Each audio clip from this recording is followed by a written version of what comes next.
Kumusta po kayong lahat? Sino ang nakaka-relate sa akin? Yung mahilig din magbasa sa pocketbook. Lalong-lalo na ang mga pocketbook at kwento ng Precious Hearts Romances. Naalala ko nung high school ako, napakahilig kong magbasa ng pocketbook. Magdamag akong nagbabasa. Hindi alam yun ng mommy at daddy ko. Magdamag akong nagbabasa at ilang pocketbooks din ang nababasa ko sa magdamag. At pagdating sa school, nagbabasa pa rin ako. Sino ang nakaka-relate sa akin? Grabe talaga nung mga panahong iyon. At kung nakaka-relate ka sa akin, halika, samahan mo akong magbasa. Papasok na tayo at papunta na tayo sa exciting part ng kwentong ito. Ang nakakakilig na mga eksena. Kung wala ka naman tayong magbasa, pakinggan mo lang ako. Tara, simulan na natin ang chapter 3. Nais hilahin ni Mark ang kwelyo ni Arden nang makita niyang nakipagbeso ito kay Andrea pagdating nila sa restaurant. Hindi naman sa bawal nitong gawin iyon sa dalaga. Kaya lang, ay hindi siya natutuwa. Dati kasi itong nanligaw kay Andy. Ayaw niya rito dahil alam niya kung ano ang habol nito sa dalaga. He wanted to be part of Andy's circle. Aldrin may be stable and rich but he wasn't as rich as the Dwavits. At sa nakikita niya, masyado itong ambisyoso. Pero kahit siguro sinong Poncio Pilato ang humalik, kahit sa dulo lamang ng hibla ng buhok ni Andy, ay mag-aalboroto na ang dibdib niya. Matagal na siyang may lihim na pagtingin dito. Nasa sekundarya pa lamang ito ay iba na ang damdamin niya rito. Hindi niya iyon pinagtuunan ng pansin dahil hindi sila bagay. Prinsesa ang tingin ng lahat kay Andy, samantalang siya ay simpleng lalaki lamang. Ayaw niyang sabihin ng iba na pera lamang ng mga Dwavit ang habol niya, kaya nagsikap siya. Ginawa niya ang lahat. Hindi man niya mapantayan ang yaman ng pamilya nito, sa ibang paraan ay dapat na maging karapat-dapat siya para dito. Bakit mo pa kasi ako hinintay? Sana umorder ka na lang ng lahat ng kailangan mo. Ani Andy kay Aldrin. Natuwa siya sa kalamigan nito sa lalaki. At least, alam niyang wala siyang dapat ipag-alala. Alam mo naman na ikaw ang dahilan kung bakit ako naririto. Sabi ni Aldrin. Hindi talaga ako pwedeng sumama sa birthday celebration ng ate mo. Hindi available si Dayan ngayon kaya buong araw na ako ang mag-handle ng restaurant. Ani Andy. Ganun ba? Sige, mabuti pa ngang sa ibang araw na lang kita yayain. Sumusukong wika ni Aldrin. Umalis din ito roon nang makuha na ang lahat ng mga pagkaing ipina-take out nito. Naliligo ba uli siya sa'yo? Tanong niya kay Andy. Kung oo o hindi ang sagot ko, wala kang pakialam. Hindi kasama sa job description mo ang kumalap ng mga personal na impormasyon tungkol sa akin. Pagtataray nito. Fine. Wala na akong sinabi. Nakangising sabi niya. Sanay na siya sa ganoong trato nito sa kanya. Pagdating sa kanya, para itong pusa na bagong panganak. Masungit. Hindi ka ba ipinapatawag ng papa ko? Baka may ipapagawa siya sa'yo. Lubayan mo na ako. Huwag kang mag-alala. Kung kailangan niya ako, siguradong tatawagan niya ako. Kung ganon, dyan ka na. Anito, pagkatapos ay tinalikuran na siya nito at dumiretso sa opisina nito. Proud siya rito dahil namamanage nito ng husto ang restaurant na matagal nang pinangarap nito. Narito ka pa rin? Nakakunot noong tanong nito sa kanya paglabas nito ng opisina nito pagkalipas ng ilang sandali. Oo, hindi pa ako nagla-lunch. Hindi mo ba ako ililibre?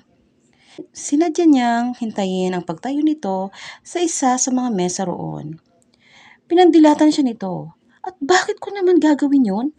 Alam mo bang ikaw ang magiging dahilan kung bakit malulugi ang restaurant ko? Kahapon, halos kainin mo ang lahat ng desserts namin dito dahil lang sa isang apple tart na hindi mo nagustuhan? Aba, sumusobra ka na. She still looked adorable kahit inaaway na naman siya nito. Kahit kailan ay hindi ito pumangit sa paningin niya kahit manggagalit pa to sa galit sa kanya. Tulad ng isang prinsesa, para sa kanya ay wala itong kasing ganda. Sige na nga, magbabayad na ako. Nakangiting sabi niya. Inismiran siya nito. Dapat lang. Lumuwang ang pagkakangiti niya. Sa isang kondisyon. Tinaasan siya nito ng isang kilay. Kailangan talaga may kondisyon? Yes, sabayan mo akong kumain.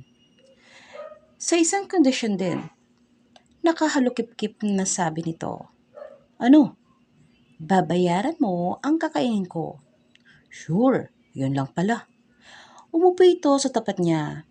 Pagdating ng in-order nila ay tahimik silang kumain. Minsan lang mangyari na sabay silang kumain, lalo na kung silang dalawa lang. Usually, they fought about anything under the sun. Naging ugali na nga niya ang salungatin ito sa lahat ng bagay. Sa ganoong paraan kasi siya napapansin nito. Anong problema mo? Mukhang nairitan na naman ito sa kanya dahil nakaarko na naman ang isang kilay nito. Wala. Ano bang sinasabi mo? Painosenteng balik tanong nangyari ito. Kung makatingin ka sa akin, parang may mali sa mukha ko. May dumi ba? Walang dumi at walang mali. Naisip ko lang, ano kaya ang nagustuhan ni Aldrin sa'yo? Iyon ang naisip niyang dahilan upang pagtakpan ang totoong dahilan ng pagkakatulala niya sa mukha nito. Nakakaakit kasi itong titigan. Alam mo, ang sama talaga ng ugali mo. Hindi ko alam kung bakit pinagkakatiwalaan ka ng papa ko. Halatang pigil ang pagtaas ng boses nito upang hindi maiskandalo ang ibang kumakain doon. Hindi masama ang ugali ko. Curious lang ako. Mabuti na lamang at magaling siyang magpalusot. Isa pa, kahit aminin niya rito ang tunay na nararamdaman niya ay noon ka na maniniwala ito sa kanya. Baka ikagalit o ikatawa pa nito iyon. Hindi pa masamang ugali mo na ang lagay na yan? Paano pa kaya kapag talagang masama na ang ugali mo? Sarkastikong wika nito at saka tumayo. Ang mabuti pa, bayaran mo na ang lahat ng kinain natin. Usapan yon kaya huwag mong subukang pataasin ang presyon ko. At pagkatapos ay bumalik ka na sa bahay. Anong kalokohan ba ang sinasabi mo, Mark? 5:45 pa lang, pero gusto mo na akong ihatid sa bahay. Dahil lang sa dinner? Mahaga pa para dun. Naiinis na wika ni Andrea rito nang nasa labas na sila ng restaurant. Ayaw pa sana niyang umuwi kaya lang ay masyadong mapilit at makulit si Mark. Hindi tuloy siya makapagtrabaho ng maayos. Ibinilin nga kasi ng papa mo na ihatid ka dahil gusto kanyang makasalo sa dinner. Boss ko siya kaya hindi ko siya pwedeng suwayin. Paliwanag nito sabay abot sa kanya ng helmet na parang sinasabing, huwag ka nang mag-inerte dahil wala kang magagawa sa akin. Nakairap na inabot niya ang helmet at isinuot iyon. Kahit paano ay medyo sanay na siya sa pag-angkas sa motorsiklo nito. Kaya lang, nang hawakan nito ang kamay niya at ipulupot ang mga braso niya sa baywang nito, ay naalarma siya. Hindi na yata siya masasanay sa kakaibang sensasyong nararamdaman niya tuwing nakayakap siya rito. Pinilit niyang ibahin ang takbo ng isip niya. Hindi niya dapat binibigyan ng mali siya o ibang kahulugan ang mga nangyayari. Alam mo, nakakainis ka talaga. Pasinghal na sabi niya rito habang daan. Hindi niya matiis na hindi magsalita. Kapag hindi niya ginawa iyon, lalo lang niyang nabibigyan ng atensyon ang kakaibang nararamdaman niya para dito. Mamaya mo na ako awayin. Nasa daan tayo. Ayoko madisgrasya. Anito. Marami akong kailangan gawin sa restaurant. Alam mo ba yon ha? Kaya ko namang umuwi ng mag-isa. At kaya kong humabol sa dinner para makasabay si Papa. Ang kaso, dahil sa presensya at pangungulit mo, hindi man lang ako nangalahati sa mga dapat kong tapusin. Sumbat niya rito. Tumahimik ka muna, okay? Hindi kasi ako makapagmaneho ng maayos. Reklamo nito. Ewan ko sa'yo. Huwag mo akong utusang manahimik, mag-iingay ako hanggang hindi na niya naituloy ang sasabihin niya nang marinig niya ang pagmumura nito.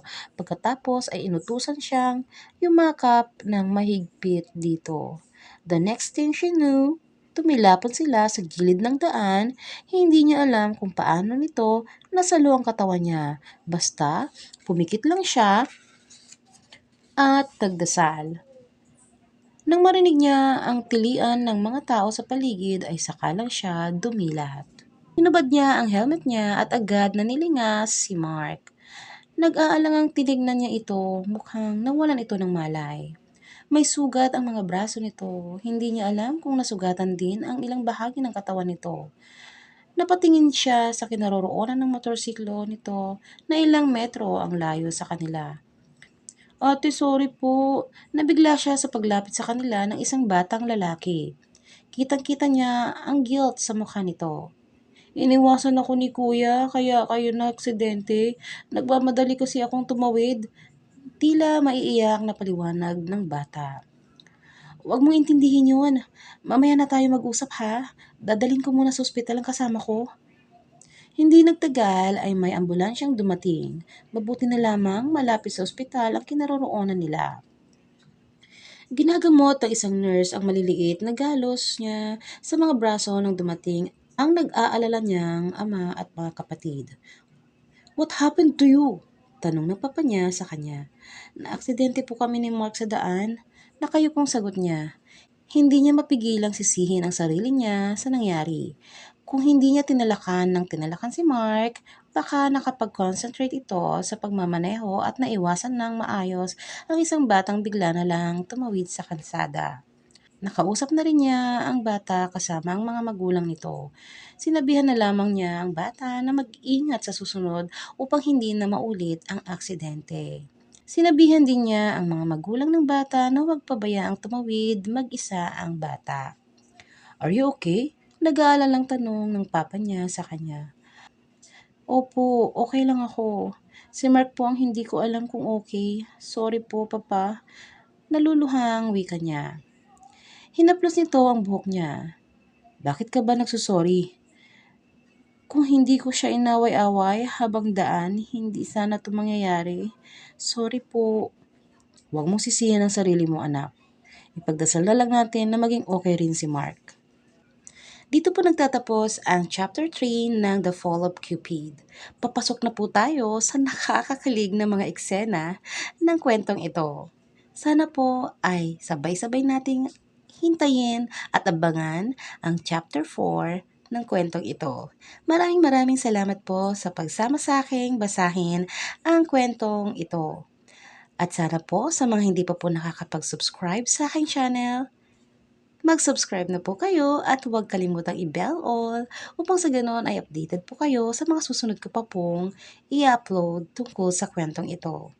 Maraming salamat po. God bless!